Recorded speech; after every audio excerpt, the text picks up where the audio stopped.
Ladies and gentlemen, welcome to Hot Take Wrestling. This is the newest and best Hot Take Wrestling show on the net. Gold Standard Wrestling is now history. You can go back and watch the old episodes, but this is a new and exciting time for Robb Johnson Media. Ladies and gentlemen, let's get started with the matches. What I'm going to do, I'm going to tell you what the matches are. I'm going to give you my prediction, and I'm going to give you basically the truth and how I think it's going to be. It's going to be a good match or a bad match, 1 to 10. Ladies and gentlemen, let's start with the tag team turmoil match. Lana and Naomi versus Dana Brooke and Mandy Rose versus the Riot Squad versus Natalya and Tamina. I give this match to the Riot Squad. I give this match a 1. Let's move on. Tag Team Championship match. The New Day versus AJ Styles and Omos. I think this would be this time for AJ Styles and Omos to win the tag team titles. Get it off the New Day. You need to start getting Omos in the ring. This is almost like a HBK Diesel type of thing where eventually Omos is going to become one of those dominant figures in WWE. You can just see it now with his size, with everything about him, as Vince loves the big guys. And I give this match a 5. Going to AJ Styles and Omos. Next match. This may surprise some of you people for day one. Sasha Banks versus Bianca Belair. I think that Bianca Belair will win. However, I'm only going to give this match a 4. I think that the build-up has been horrible. I think that there's so much pressure on these young ladies right now that I just don't think it's going to live up to the hype. I'm going to give it to Bianca Belair, but I just don't think the match is going to live up to the hype. I'm happy for Bianca. I'm glad that she's finally getting that opportunity to become a champion. But I just don't think it's going to live up to what people think it's going to be. So, unfortunately.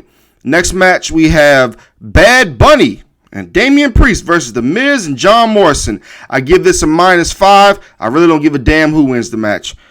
Steel cage match between Braun Strowman and Shane McMahon. This could be Braun Strowman's last time in the spotlight. I think Shane will win this match. I think there'll be some interference. And hopefully this will leave Braun in the mid-card, maybe as a U.S. champion, etc. Because he belongs nowhere near a world title. Braun Strowman belongs nowhere near a world title picture. Next, we have Seth Rollins against Cesaro. I think this match is going to be the match of the night. It's going to tear the house down. I think that Cesaro, the Swiss Superman, is going to come out, give his full arsenal. I think Seth Rollins is going to give us one of the better matches he's had in a long time. He was stuck in that stupid Rey Mysterio feud that absolutely went nowhere. There's a possibility Murphy's going to join him again. So you kind of figure that the year of that feud was just no point. So let's get Seth Rollins back to being Seth Rollins and giving him relevant rivalries as he has here with Cesaro. Let's get Seth Rollins back in some type of title picture as well. I give this match a 9 out of 10, and I give it to the Swiss Superman Cesaro as he takes down Seth Rollins in what I think will be a classic match. Next, we have WWE Champion Bobby Lashley against Drew McIntyre for the WWE Championship. I think this match is going to be a 10 out of 10. I think people are sleeping on this match. I think folks think because they've wrestled once before that it's not going to live up to the hype. Well, I think with fans, it is going to live up to the hype. And I also believe that people are kind of dogging on Bobby Lashley. Lashley, I believe, is going to have a long run with this championship, more than people want to give him credit for. I keep hearing on my rumor sheets and everything else that, the WWE wants to give Drew McIntyre, a little good old boy, hey, pat on the back. Hey, you carried the title through COVID. Nobody was there. And, we want to give you a little, pick me up. To me, that's bull crap.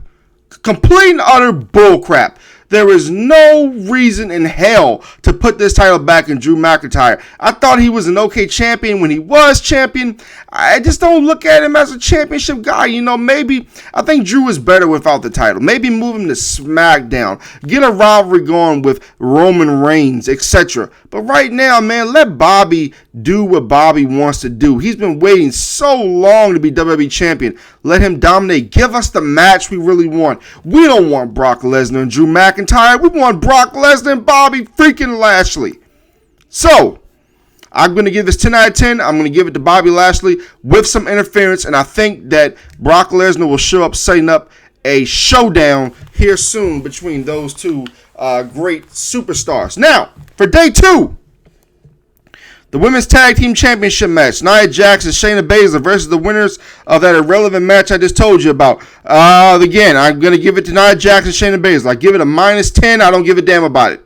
Anyway, Sami Zayn and with Logan Paul versus Kevin Owens. I think this would be a pretty decent match. I give it a 7. I think that Kevin Owens comes out on top. I think Logan Paul turns on Sami Zayn, and Kevin Owens' stock continues to rise, as well as Sami Zayn's, because both guys are tremendous athletes, tremendous professional wrestlers, and they deserve a lot better than some 5-minute gimmick match.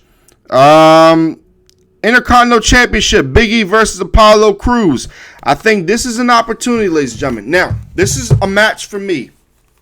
This is a match for me where I think, as I'm holding the Intercontinental Heavyweight Championship, this match I feel like is crucial because this is the growth process of Apollo Crews. I believe that Crews in this match can get the title. He can grow with the title if WWE allows him to grow with the title.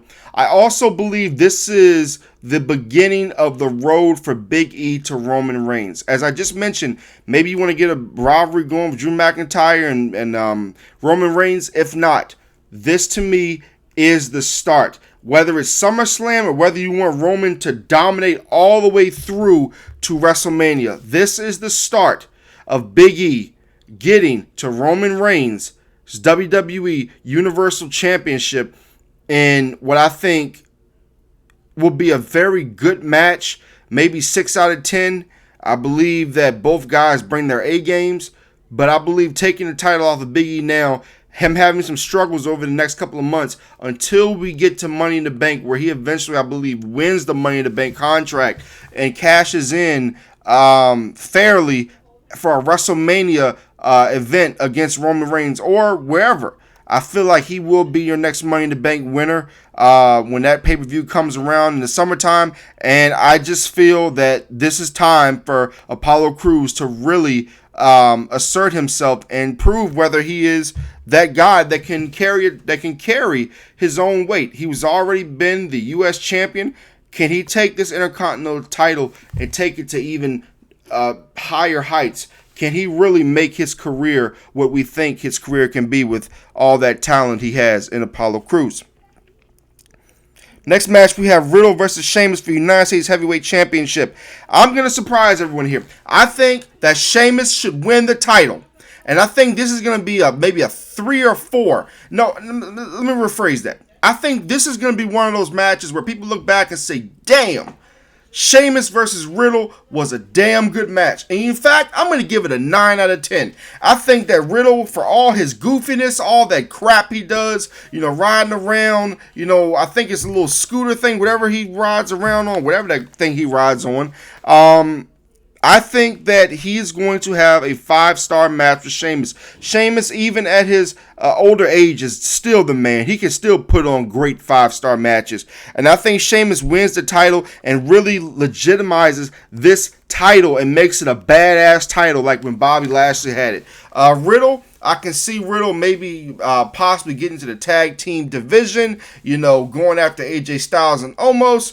And I think that it's going to be a great match. One of those matches that people don't think is going to be great, but I believe is going to be a great match. Next match, we have Asuka versus Rhea Ripley.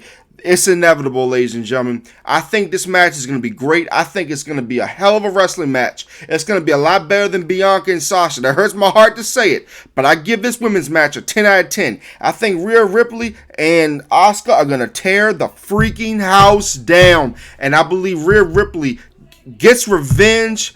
I believe that she gets what she deserves. Last year, everything that happened to her, she wins the women's championship for Raw, and she becomes your champion in a reign that I think will last a long time until who, the Queen, comes back and they reignite their rivalry.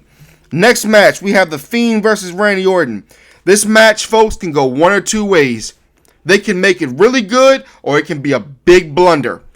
The Fiend really has not wrestled in a long time. What kind of wrestling shape will he be in? What will he bring to the ring?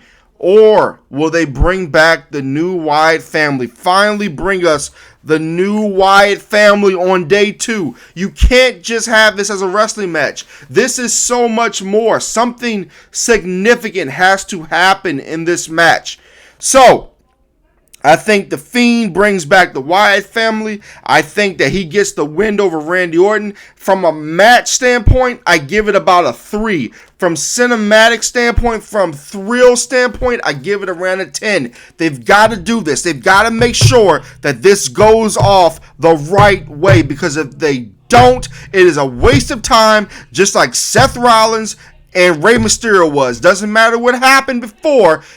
They have to make sure that this match is done the right way. Now, the main event, Roman Reigns versus Edge versus Daniel Bryan. This is what I'll say about this match. If they had confidence that Edge could carry his own, they wouldn't have included Daniel Bryan. If they had confidence that it would be a 5-star match, they wouldn't have brought Daniel Bryan in. Also, to protect Roman Reigns, ladies and gentlemen, let's be very clear here.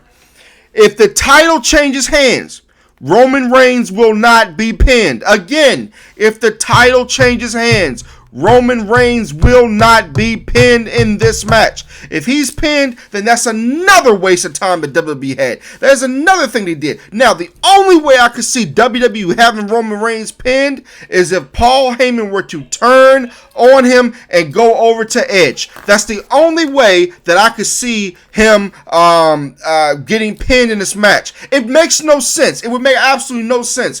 From one side of the aisle, you look at Edge. If he wins, you can see them bringing back the big gold belt. If Daniel Bryan wins, it's like one of those farewell type things where you know that his career is on the decline, but you want him to have either 1 or 2 more good reigns.